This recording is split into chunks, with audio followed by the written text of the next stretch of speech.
तो और दोस्तों कैसे हो आप सब लोग मेरे यार। तो स्ट्रॉन्गेस्ट वॉरियर के इस एपिसोड की शुरुआत वहीं से होता है जहां से कि पिछला एपिसोड खत्म हुआ था। पिछले एपिसोड में हम सभी लोगों ने देखा था कि चीफ स्क्वाड जंग एक अर्थ बॉम्ब के बारे में बताया था जिसके अंदर बहुत ही ज्यादा स्पिरिचुअल एनर्जी होता है और वो मार्शल आर्टिस्ट के लिए बहुत ही ज्यादा फायदेमंद होता है और मार्शल आर्टिस्ट उसे हासिल करने के लिए किसी भी हद तक जा सकता है। चीफ स्क्वाड जंग ने बताया था कि एक ग्रेट डीमन उस अर्थ बॉम्ब को फीड कराने के लिए लोगों को मारकर उसे खिलाता था, जिसे सुनकर वो सभी काफी ज्यादा हैरान हो गया था। तो अब आगे चीफ स्क्वाड जंग बताता है हेवन और अर्थ स्पिरिट यानी कि वो अर्थ बॉम्ब बहुत ही ज्यादा पॉइजनस है और उसके जहर के असर को कम करने के लिए ग्रेट डीमन उसे इंसानों को खिलाता है, जिसे सुनने के बाद झोंगरियोंग पूछता है तो सिर्फ इसी वजह से हजारों लोग मारे गए, जिस पर चीफ स्क्वाड जंग हाँ में सर हिलाता है, जो सुनकर झोंगरियोंग और भी ज्यादा चौंक जाता है। चीफ स्क्वाड जंग आगे बोलता है बाद में 100 से भी ज्यादा मार्शल मास्टर उस पर टूट पड़े, लेकिन उनमें से आधे से भी ज्यादा मार्शल आर्टिस्ट मारे गए या तो बुरी तरीके से घायल हो गए। इस दौरान ग्रेट डीमन भी बुरी तरीके से जख्मी हो गया,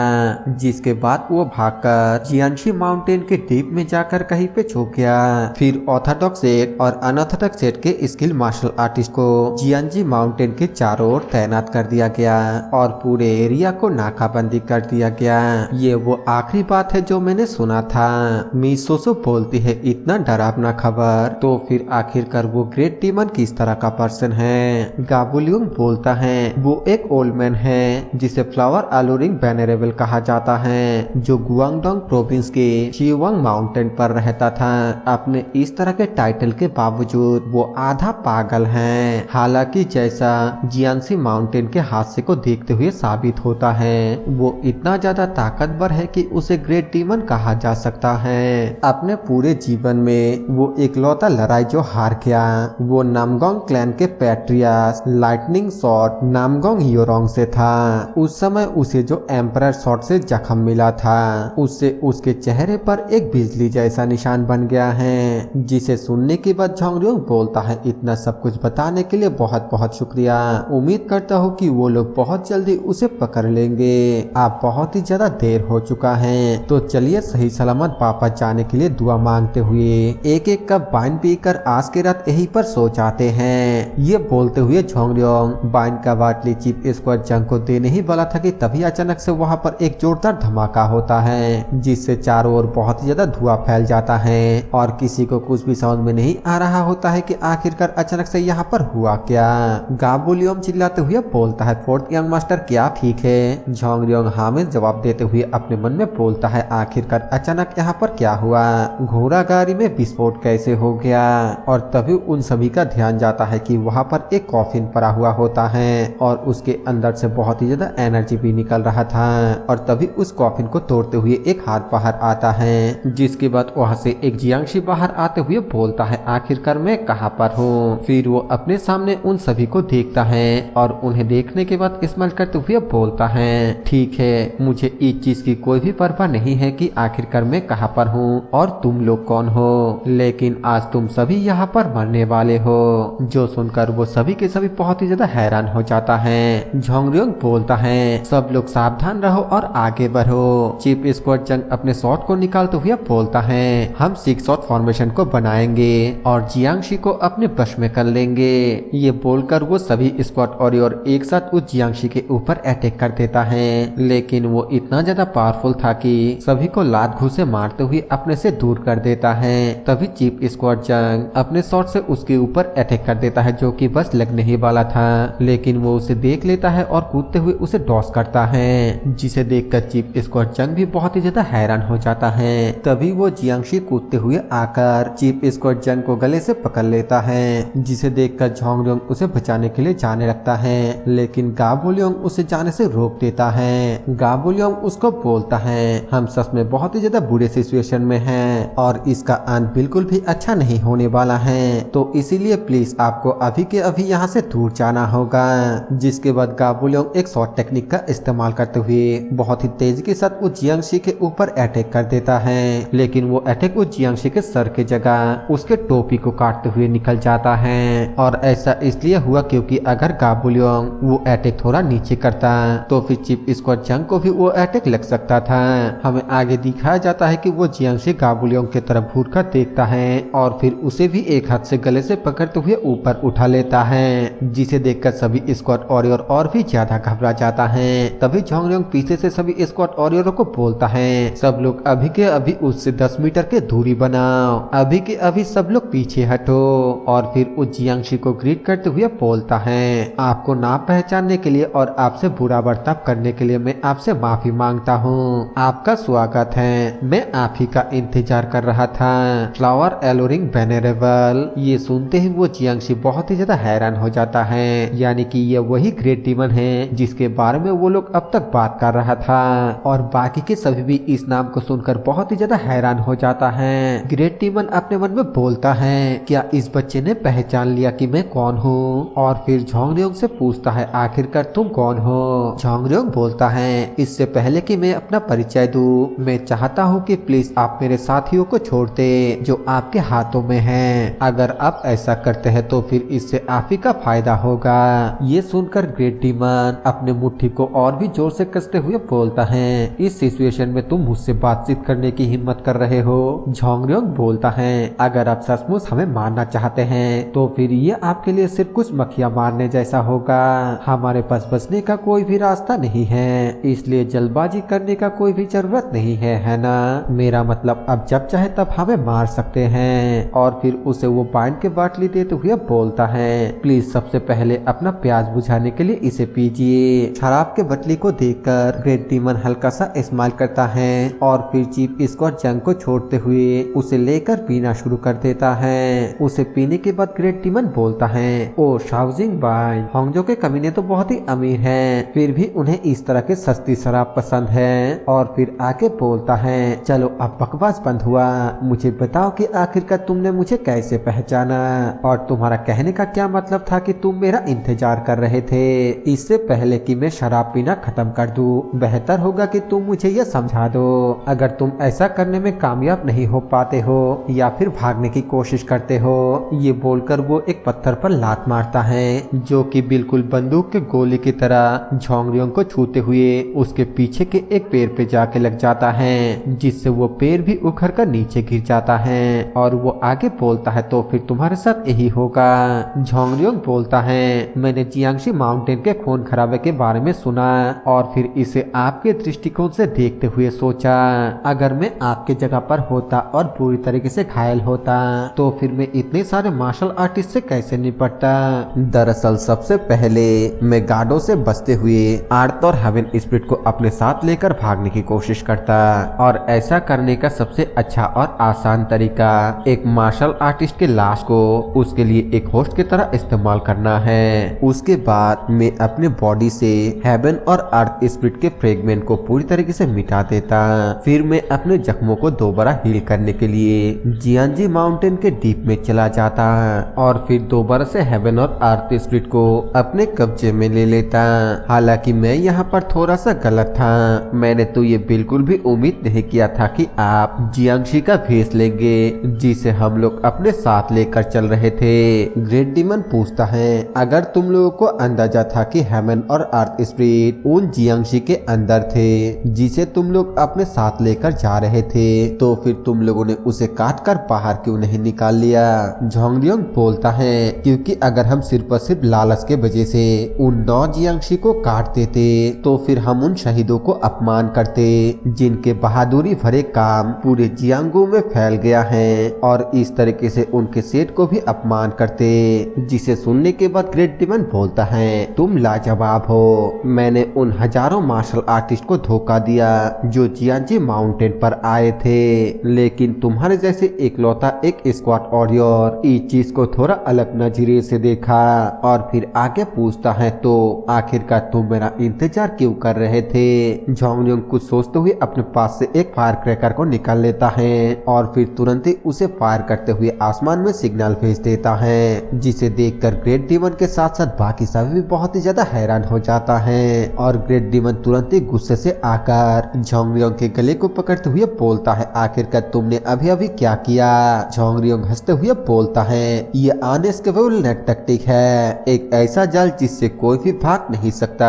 मैंने ये सिग्नल भेज दिया है कि तुम अपेयर हो चुके हो, लगभग आधे घंटे के अंदर जियांगनन प्रोविंस के 30 सीट एक साथ हो जाएगा और हजारों मार्शल मास्टर भागते हुए यहाँ पर आएगा। ये सुनकर ग्रेट डीमन उसके ऊपर अटैक करते हुए बोलता है, कमीने मैं तुझे चांद से मार डालूंगा।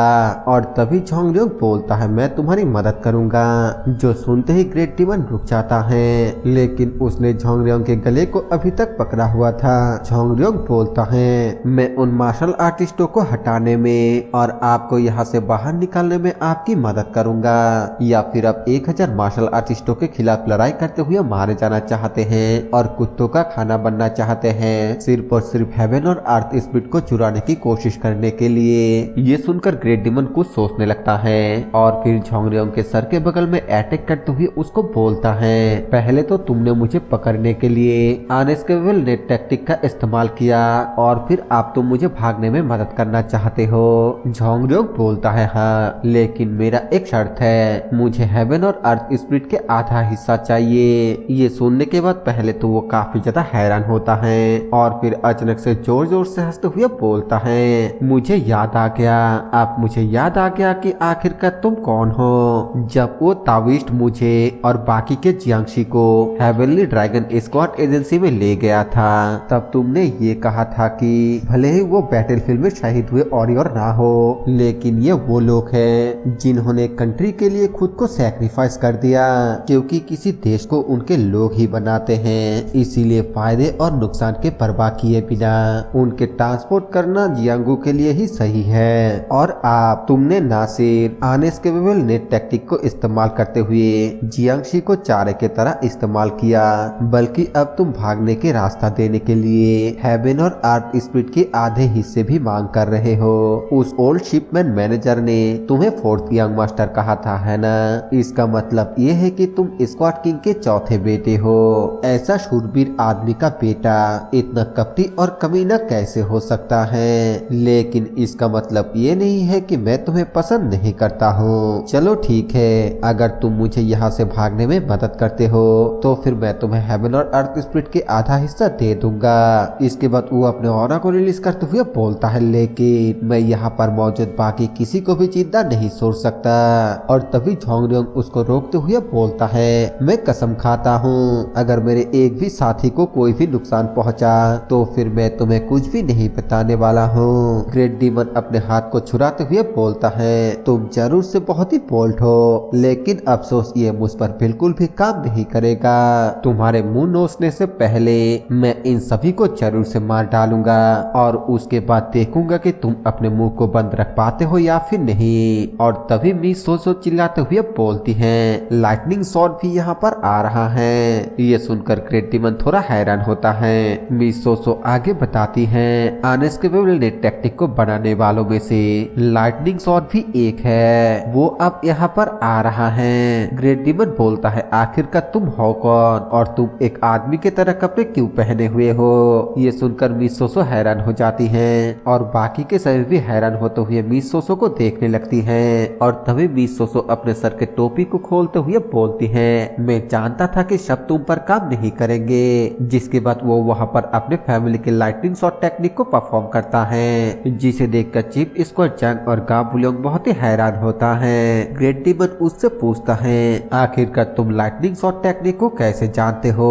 मिस सोसो अपने बालों को खोलते हुए बोलती है, मुझे खुशी है कि तुम्हें अभी भी ये शॉट टेक्निक याद है। मैं इस शॉट टेक्निक को इसीलिए जानती हूँ क्योंकि लाइटनिंग शॉट नामगोंग योरोंग मेरे दादाजी हैं। अब तो तुम्हें ये एहसास हो ही गया होगा कि मैंने वो नाम सिर्फ और सिर्फ तुम्हें डराने के लिए नहीं कहा था। और मैं कसम खाती हूँ, अगर तुम 4th यंग मास्टर को कुछ भी करते हो तो फिर यहाँ पर मौजूद सभी लोग, साथ में मैं भी, तुम्हारे साथ मौत तक लड़ते रहेंगे। हाँ, शायद से हम सब इसमें मारे जाएंगे, लेकिन मुझे पूरा यकीन है कि कम से कम 15 मिनट तक तो हम तुम्हें रोक ही लेंगे। तो बताओ अब तुम क्या करोगे? ग्रेट डीमन बोलता है, मैं 10 तक गिनूंगा, अगर तब तक यहाँ पर कोई भी खड़ा रहता है तो फिर उनके सर उनके गर्दन पर नहीं रहेंगे। ये सुनकर वो सभी लोग एक दूसरे को देखने लगता है और चीफ स्क्वाड जंग झोंगरियोंग को बोलता है, 4th यंग मास्टर क्या ठीक है? झोंगरियोंग बोलता है, चीफ स्क्वाड जंग मेरे बारे में फिक्र मत कीजिए और अभी हमारे लोगों को यहाँ से लेकर जाइए। चीफ स्क्वाड जंग बोलता है, लेकिन यंग मास्टर। झोंगरियोंग झोंगरियोंग बोलता है अब लेकिन बेकिन कहने का कोई भी समय नहीं है, अभी के अभी चाहिए यहाँ से। जो सुनकर चीफ स्क्वाड पहले तो बहुत ही ज्यादा हैरान होता है और फिर बोलता है ठीक है, अगर आपका यही ऑर्डर है तो फिर मैं इसे जरूर मानूंगा। और फिर चीफ स्क्वाड सभी को बोलता है हम घोड़े गाड़ी और सामानों को यहीं पर छोड़ देंगे, जो कुली तेज भाग नहीं सकता वो सभी घोड़े के ऊपर चढ़ जाए। हम फॉरेस्ट से बाहर निकलने के बाद 6 शॉट फॉर्मेशन बनाते हुए आगे बढ़ेंगे। झोंगरियोंग उन्हें जाते हुए देखकर अपने मन में बोलता है फ्लावर अनोरिंग वेलनेरेबल के अलावा जंगल में और भी कई सारे खतरे हैं, खास करके ड्रैगन गिलोरी कल्ट जो इनर मार्शल आर्ट के स्पेशलाइज हैं। किस्मत से ऐसा लगता है कि चीफ स्क्वाड समझ चुका है कि मैं आखिरकार क्या चाहता हूँ। किसी स्क्वाड वॉरियर को अपने स्क्वाड सामानों को छोड़कर जाना बहुत ही शर्म की बात है। इससे शायद से चीफ स्क्वाड और उनके साथ मौजूद सभी स्क्वाड वॉरियरों का रेपुटेशन बहुत ही खराब हो जाएगा। लेकिन इतने सारे स्क्वाड वॉरियरों और कुलियों के जान खोने से बेहतर है कि वो लोग इसी बदनाम के साथ जिए। इस काफिले के चीफ स्क्वाड होने के नाते किसी भी कीमत में अपने लोगों का जान बचाना ये उनकी जिम्मेदारी है। और तभी मिस सोसो झोंगरियोंग के पास आकर उसको उठाते हुए बोलती है मैं आपको बाद में समझाऊंगी कि आखिरकार मैंने एक आदमियों की तरह कपड़े क्यों पहना था। लेकिन झोंगरियोंग उसे डांटते हुए बोलता है आखिरकार आप क्या कर रहे हैं, हमारे पास बिल्कुल भी वक्त नहीं है, आपको अभी यहाँ से चले जाना चाहिए। मिस सोसो बोलती है नहीं मैं भी आपके साथ रहूंगी। झोंगरियोंग बोलता है आखिरकार आप किस बारे में बात कर रहे हैं, आपको जल्द से जल्द यहाँ से जाना होगा। मिस सोसो बोलती है मैं शुक्रगुजार हूँ कि आप मेरे फिक्र करते हैं, लेकिन अगर मैं भी उन लोगों के साथ जाती हूँ तो फिर उन लोगों को बहुत ही ज्यादा तकलीफ होगी। साथ ही मैं इस जगह के जियोग्राफी को सबसे बेहतर जानती हूँ। झोंगरियोंग घबराते हुए अपने मन में बोलता है क्या वो ड्रैगन गिलोरी कल्ट को लेकर चिंतित है, क्या उसे डर है कि हमारे लोग मारे जाएंगे। तभी झोंगरियोंग कुछ बोल नहीं पाला था कि ग्रेट डीमन उन दोनों को ही शांत कराते हुए बोलता है वो हमारे साथ ही जाएगी, उसके लिए मेरे पास अलग काम है। ये बोलते हुए वो अपने कंधे में एक जियांगशी को उठा लेता है और ऐसा इसलिए क्योंकि उस जियांगशी के बॉडी के अंदर ही छुपा हुआ है वो अर्थ और हेवन स्पिरिट, जिसके वजह से ये सारा कांड हो रहा है। इसके बाद यहाँ से सीन चेंज होता है और हमें झोंगरियोंग को एक चट्टान से ऊपर उठता हुआ दिखाया जाता है और ग्रेट डीमन ने उस जियांगशी के बॉडी को झोंगरियोंग को दे दिया था ताकि वो उसे अपने साथ लेकर आए। झोंगरियोंग हमें बताता है हमें वाइलिंग फॉरेस्ट से बाहर निकालते हुए 4 दिन गुजर चुका है, लेकिन अभी तक फ्लावर वेलनेरेबल ने ना तो सोसो को मारा और ना ही मुझे। हम पहाड़ों में भटक रहे थे, ना तो हम खुद को धोने पा रहे थे और ना ही कुछ खाने पा रहे थे, मानो जैसे कि हम किसी तरह के भिखारी हो। इसके अलावा फ्लावर वेलनेरेबल ने नामगोंग सोसो को कहा कि वो अपने ताकत को बनाए रखे क्योंकि वो उससे कुछ करने वाला है, इसीलिए मुझे जियांगशी को अकेले ही उठाकर ले जाना पड़ रहा है। मिस सोसो उससे पूछती है कि आप चाहते हैं कि आपकी जगह पर मैं इसे लेकर जाऊं। झोंगरियोंग बोलता है नहीं ये ठीक है, अगर उस बुढ़े को इस बार में पता चला तो फिर शायद वो मुझे मार डालेगा।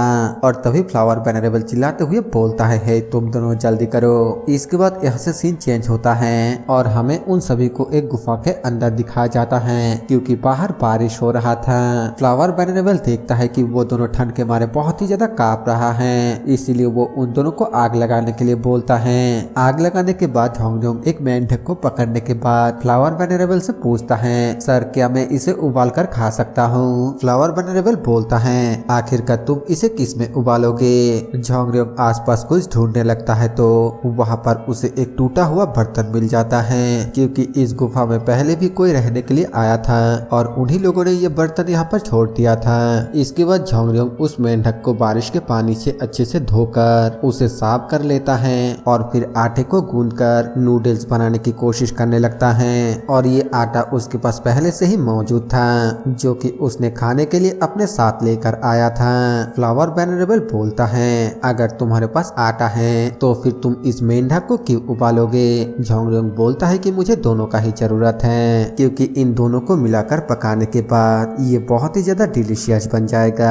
फिर वो नूडल्स को काटने के लिए फ्लावर वेलनेरेबल से अपने चाकू वापस मांगता है जो कि उसने झोंगरियोंग से ले लिया था। मांगने के बाद फ्लावर वेलनेरेबल उसे वो चाकू दे भी देता है, जिसके बाद झोंगरियोंग आटे को काटकर नूडल्स बना के उस मेंढक के साथ उन्हें पकाने लगता है और मिस सोसो को इसके की खुशबू काफी ज्यादा अच्छा लगने लगती है। थोड़ी देर बाद मेंढक के साथ नूडल्स पककर तैयार हो जाता है, जिसे लेते हुए मिस सोसो बोलती है, आपको धोखा देने के लिए मैं आपसे माफी चाहती हूँ। झोंगरियोंग बोलता है, आखिरकार आप किस बारे में बात कर रहे हैं? मिस सोसो बोलती है, मैं आदमी बनकर आपके सामने आने के बारे में बात कर रहा हूँ। झोंगरियोंग बोलता है, आपने मुझे धोखा नहीं दिया है और मैं ये जानता हूँ कि आप वही स्कॉलर हैं जो उस दिन रेस्टोरेंट में मुझसे मिले थे।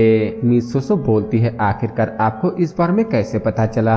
झोंगरियोंग बोलता है, आपके नकली तिल के धब्बे को देखकर। जो सुनकर मिस सोसो बोलती है, ये तो बहुत ही ज्यादा शर्मिंदगी की बात है। इसका मतलब कि आप अनजान बनने का दिखावा कर रहे थे, ये जानते हुए कि मैं एक आदमी बनने का नाटक कर रही थी। मुझे माफ कर दीजिए। झोंगरियोंग बोलता है, मैं भी आपसे माफी मांगता हूँ। मिस सोसो बोलती है, लेकिन क्या हम अभी भी दोस्त बने रहेंगे? झोंगरियोंग बोलता है, हमने एक साथ बहुत कुछ किया है, क्या दोस्त माने जाने के लिए ये काफी नहीं है? मिस सोसो बोलती है, हाँ आप बिल्कुल सही बोल रहे हैं। जिसके बाद झोंगरियोंग अपने मन में बोलता है, हम इस तरीके से चुपचाप बैठे नहीं रह सकते हैं। हालांकि फ्लावर वेनरेबल ने वो सब कुछ हमसे ले लिया है, जो कुछ भी हम एक हथियार की तरह इस्तेमाल कर सकते थे, लेकिन एक चीज है जो उसने हमसे नहीं छीनी है, और वो है खून पॉइजन। फिर वो फ्लावर वेनरेबल यानी कि ग्रेट डिमन को सुनाते हुए मिस सोसो से पूछती है, आप नूडल्स के स्वाद के बारे में क्या सोचते हैं? मिस सोसो बताती है कि मेंढक का स्वाद बिल्कुल चिकन की तरह है और ये सच में बहुत ही ज्यादा डिलीशियस है। जिसके बाद झोंगरियोंग फ्लावर वेनरेबल को नूडल्स खाने के लिए देने लगता है, लेकिन वो उसे लेने से इनकार कर देता है और फिर उस जियांगशी के पेट को फाड़ कर उसके अंदर से हेवन और अर्थ स्पिरिट को बाहर निकाल लेता है और फिर उसे देखकर बहुत ही खतरनाक तरीके से हंसते हुए बोलता है, मेरे बच्चे समय हो चुका है, मैं तुम्हें आखिरी बार ताजा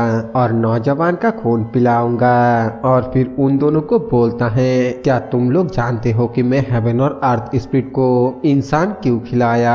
ऐसा इसलिए है क्योंकि अगर कोई हेवन और अर्थ स्पिरिट को ऐसे ही खाएगा तो फिर उसके इंटरनल ऑर्गन पिघल जाएंगे, इसलिए मैं इसके पॉइजन को न्यूट्रलाइज करने के लिए जिंदा इंसानों का इस्तेमाल कर रहा हूँ। और फिर मिस सोसो को बोलता है, तुमने कहा था कि तुम लाइटनिंग शॉट के ग्रैंड डॉटर हो, है ना? क्या तुम्हें लगता है कि मेरे हेवन और अर्थ स्पिरिट को इस्तेमाल करने के बाद मैं उससे डर जाऊंगा? मैं अपने टेक्निक को पूरी करने और तुम्हारे सर को धड़ से अलग करने के लिए तुम्हें सेक्रीफाइस के तौर पर इस्तेमाल करूंगा और तब मैं तुम्हारे उस सिर को लाइटनिंग शॉट के पास भेजूंगा। ये बोलने के बाद वो मिस सोसो को एक्यूपॉइंट टेक्निक से पैरालाइज कर देता है और फिर मिस सोसो को पकड़कर वो हेवन और अर्थ स्पिरिट उसे खिलाने लगता है, जिसे देखकर झोंगरियोंग बिना कुछ सोचे समझे अपने एबिलिटी का इस्तेमाल करते हुए फ्लावर वेनरेबल के ऊपर अटैक करने के लिए जाने लगता है, लेकिन फ्लावर वेनरेबल उसे अपने तरफ आते हुए देख लेता है, जिसे देखकर झोंगरियोंग काफी ज्यादा हैरान हो जाता है और तभी वो झोंगरियोंग को एक जोरदार लात मार के अपने से दूर कर देता है। झोंगरियोंग बोलता है, मैं तो यकीन भी नहीं कर सकता, मेरे एबिलिटी एक्टिवेट होने के बावजूद उसका अटैक इतना ज्यादा तेज था, तो फिर आखिरकार नॉर्मल हालत में वो कितना ज्यादा तेज है? फ्लावर वेनरेबल उससे पूछता है, आखिरकार तुम इतनी तेज कैसे हो? झोंगरियोंग बोलता है, क्या मैं थोड़ा तेज नहीं हो सकता? फ्लावर वेनरेबल अपने मन में बोलता है, इंटरेस्टिंग, मुझे नहीं लगता है कि उसने कोई मार्शल आर्ट सीखा है, इसके बावजूद वो काफी ज्यादा तेज है। फिर वो झोंगरियोंग को बोलता है, मैंने अपना इरादा बदल लिया, अब मैं तुम्हें बनाऊंगा हेवन और अर्थ स्पिरिट का आखिरी खाना, क्योंकि तुम इतने दूर तक चलने के बावजूद अब भी एनर्जी से भरे हुए हो। तुम जरूर से हेवन और अर्थ स्पिरिट के पॉइजन को डिटॉक्सिफाई कर दोगे, उसके बाद वो तुम्हारे पेट को काट देगा और हेवन और अर्थ स्पिरिट के हजारों साल के एसेंस इकट्ठा हो जाएगा।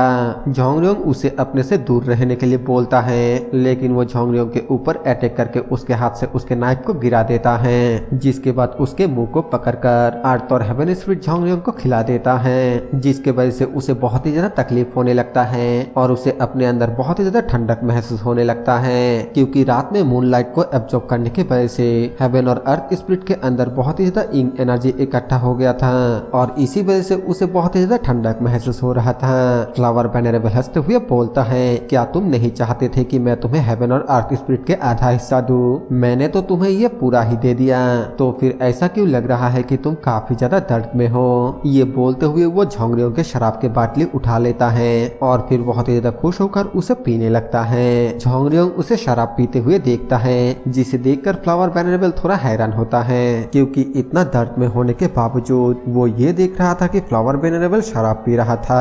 और तभी अचानक से उसे कुछ होने लगता है, जिस वजह से वो खून के उल्टियां करना शुरू कर देता है। और ये सब कुछ होता है खून पॉइजन के वजह से। झोंगरियोंग ने जब देखा था कि उसने नूडल्स खाने से इनकार कर दिया, तब वो मौका पाकर उस शराब के बाटली में वो पॉइजन मिला दिया था, क्योंकि वो नूडल्स खाने से तो इनकार कर सकता है लेकिन शराब पीने से नहीं। झोंगरियोंग दो बार से नाइफ को उठाकर तुरंत ही उसे मारने के लिए उसके ऊपर हमला कर देता है, लेकिन वो एक ही झटके में झोंगरियोंग को अपने से दूर कर देता है और वो पीछे को जाकर बहुत ही जोर से दीवार से टकराता है। और इधर फ्लावर वेनरेबल अपने बॉडी से पॉइजन को निकालने के लिए कल्टीवेशन करने लगता है, जिसे देखकर झोंगरियोंग उसे रोकने के लिए वो नूडल्स का गर्म सूप उसके चेहरे पर छिड़क देता है, लेकिन फिर भी फ्लावर वेनरेबल कोई भी रिएक्ट नहीं करता है और पूरा फोकस पॉइजन निकालने में लगा देता है, जिसे देखकर झोंगरियोंग उसे बातों से उकसाते हुए उसके ध्यान भटकाने की कोशिश करता है। और इसे देखकर मिस सोसो उसे पूछती है, आखिरकार आप यह क्या कर रहे हैं? झोंगरियोंग बताता है कि मैं उसे बातों से मारने की कोशिश कर रहा हूँ। मिस सोसो बोलती है, नहीं मैं वो नहीं पूछ रही हूँ, मैं ये पूछ रहा हूँ कि आप अभी भी सही सलामत कैसे हैं? आपके पेट के अंदर तो हेवन और अर्थ स्पिरिट है। और इस बात से झोंगरियोंग भी काफी ज्यादा हैरान होता है। झोंगरियोंग अपने आप को देखने लगता है और सोचने लगता है कि आखिरकार उसके साथ हो क्या रहा है। और तभी अचानक से उसके बॉडी के अंदर कुछ चमकने लगता है और फिर अचानक से उसके बॉडी जलने लगता है, जिस वजह से अब उसे ठंड की जगह गर्मी लगना शुरू हो जाता है। और ये सब कुछ हो रहा था उस बम्बू स्क्रिप्चर के वजह से, जो उसके पिछले लाइफ में मरने के बाद उसके बॉडी में आ गया था। बम्बू स्क्रिप्चर का यंग एनर्जी हेवन और अर्थ स्पिरिट के इन एनर्जी को सप्रेस करना शुरू कर देता है। उसके बॉडी के अंदर दोनों एनर्जी आपस में एक दूसरे के साथ लड़ना शुरू कर देता है, जिसके वजह से झोंगरियों को एक बहुत ही जोरदार झटका लगता है और वो दर्द के मारे चिल्लाना शुरू कर देता है। फिर हमें कुछ देर बाद का सीन दिखाया जाता है, जहाँ पर कि वो बेहोश हो गया था। वो होश में आने के बाद बोलता है, आखिरकार दोनों में से कौन जीता, बम्बू स्क्रिप्चर या फिर हेवन और अर्थ स्पिरिट? और तभी उसका नजर मिस सोसो के ऊपर पड़ता है, जो कि वहाँ पर बेहोश पड़ा हुआ था। फिर वो फ्लावर वेनरेबल को देखता है, जिसे देखकर उसे लगता है कि फ्लावर वेनरेबल मर चुका है। झोंगरियोंग सोचता है शायद से मैं ध्यान भटकाने में कामयाब हो गया, जिसके बाद वो मिस सोसो के पास जाकर उसे चेक करने लगता है और वो देखता है कि मिस सोसो का बॉडी बहुत ही ज्यादा ठंडा हो चुका है, लेकिन वो अभी भी सांस ले रही थी। और ऐसा इसलिए हुआ था क्योंकि वो तब से अब तक पैरालाइज है। झोंगरियोंग तुरंत ही आग जलाकर मिस सोसो को गर्मी देने लगता है, जिस वजह से मिस सोसो का हालत धीरे धीरे ठीक होने लगता है। फिर वो थोड़ा पानी उबालने के लिए जब उस बर्तन को लेने के लिए जाने लगता है, जो फ्लावर वेनरेबल के सामने ही था, तभी वो देखता है कि फ्लावर वेनरेबल का हाथ हिल रहा है, जिसे देखकर झोंगरियोंग बहुत ज्यादा हैरान होते हुए बोलता है, अरे नहीं वो तो अभी तक मरा नहीं है। फिर वो तुरंत ही उस बर्तन को उठाकर उसके सर पे मारने के लिए जाने लगता है, लेकिन तभी फ्लावर वेनरेबल उसे रोक देता है और उससे पूछता है, आखिरकार तुम हेवन और अर्थ स्पिरिट को खाने के बावजूद जिंदा कैसे हो? झोंगरियोंग बोलता है कि मुझे वो खिलाने के लिए तुम्हारा बहुत बहुत शुक्रिया। ये सुनते ही फ्लावर वेनरेबल बहुत ही ज्यादा गुस्से में आ जाता है और उसको गर्दन से पकड़कर उसे नीचे गिराते हुए बोलता है, ऐसा लगता है कि हेवन और अर्थ स्पिरिट तुम्हारे बॉडी में घुल गया। अगर ऐसा है तब तो ये बहुत ही ज्यादा बढ़िया है। अब जहर पूरी तरीके से खत्म हो गया है, सिर्फ उसके एनर्जी ही बचा हुआ है। अब बस मुझे तुम्हारा खून पीना है और मेरा काम हो जाएगा। और तभी झोंगरियोंग उसके गर्दन को पकड़कर उसे ही पीछे धकेलने लगता है, जिसे देखकर फ्लावर वेनरेबल काफी ज्यादा हैरान हो जाता है। उसे यकीन ही नहीं हो रहा है कि झोंगरियोंग उसे पीछे धकेल रहा है। झोंगरियोंग अपने सर से उसके चेहरे पर एक जोरदार हिट करता है, जिस वजह से फ्लावर वेनरेबल थोड़ा पीछे हट जाता है और उसे यकीन ही नहीं हो रहा है कि उसने ऐसा कर दिखाया। झोंगरियोंग बोलता है, आखिरकार ऐसा कैसे हुआ? मैंने तो कभी भी मार्शल आर्ट नहीं सीखा। फ्लावर वेनरेबल बताता है, ये हेवन और अर्थ स्पिरिट के वजह से है। अगर सही से कहूँ तो ये उसके हजारों साल के एनर्जी के वजह से है। अगर तुम इसे एनर्जी कल्टीवेशन टेक्निक के साथ कल्टीवेट कर लेते हो तो फिर तुम दुनिया के टॉप 10 स्ट्रॉन्गेस्ट मार्शल आर्टिस्ट में से एक बन सकते हो, लेकिन अभी भी ये तुम्हारे अंदर हजारों खुले सांड के ताकत की तरह है। झोंगरियोंग बोलता है, तो क्या आपका मतलब मेरे पास अब अनबिलीवेबल पावर है? फ्लावर वेनरेबल बताता है, सिर्फ स्ट्रॉन्ग एनर्जी होने के वजह से बैल का भी शेर नहीं बन जाता। तुम्हें अभी भी एक experience fast rate martial art master के साथ लड़ने में बहुत ही ज्यादा मुश्किल का सामना करना पड़ेगा। पड़ेगा। झोंगरियोंग बोलता है तो क्या इसका मतलब अगर मैं सही ढंग से ट्रेनिंग लेता हूँ तो फिर दुनिया के स्ट्रॉन्गेस्ट टॉप 10 मार्शल आर्टिस्ट में से एक बन सकता हूँ। फ्लावर वेनरेबल बोलता है नहीं, मैं माफी चाहता हूँ, लेकिन अब तुम्हें इस तरह के बातें सोचने की कोई भी जरूरत नहीं है, क्योंकि ऐसा तो तब होगा जब तुम आज इस गुफा से जिंदा बचकर जाओगे और मेरे होते हुए यह बिल्कुल भी नहीं होने वाला है। झोंगरियोंग बोलता है लेकिन जरा एक मिनट, मुझे नहीं लगता है कि आप इस हालत में किसी भी तरीके से एक शेर हैं। आप इस हालत में सिर्फ और सिर्फ एक जंगली बिल्ली के अलावा और कुछ भी नहीं है। तो अब बिना किसी बकवास के चलो लड़ना शुरू करते हैं। ये सुनकर फ्लावर वेनरेबल को बहुत ही ज्यादा गुस्सा आ जाता है और गुस्से के साथ वो झोंगरियोंग के ऊपर अटैक करना शुरू कर देता है, जिसे कि झोंगरियोंग अपने स्पीड के साथ अब आसानी से डॉज कर पा रहा है, क्योंकि ताकत बढ़ने की वजह से उसके रिफ्लेक्शन भी पहले से तेज हो गया था। वो तेजी के साथ घूमकर फ्लावर वेनरेबल के पीछे पहुंच जाता है और फिर अपने दोनों हाथों से उसके गर्दन को जकड़ लेता है और उससे पूछता है आखिरकार अब तुम्हें कैसा महसूस हो रहा है। फ्लावर वेनरेबल घबराते हुए बोलता है प्लीज मुझे छोड़ दो। झोंगरियोंग बोलता है तुमने जिन लोगों को मारा था उन लोगों ने भी शायद से ऐसा ही महसूस किया था, लेकिन क्या तुमने उन्हें छोड़ दिया था? अब यही पर मैं तुम्हें गुड बाय कहता हूँ। उम्मीद करता हूँ कि तुम हेल में जाकर अपना सजा भुगतोगे। ये बोलकर झोंगरियोंग फ्लावर वेनरेबल के गर्दन को तोड़कर उसे मार डालता है और ये एपिसोड भी यहीं पर खत्म हो जाता है। वीडियो कैसा लगा कमेंट करके जरूर बताना और हो सके तो एक लाइक जरूर से कर देना। मैं मिलता हूँ आप सभी से एक नए वीडियो के साथ, तब तक के लिए बाय बाय।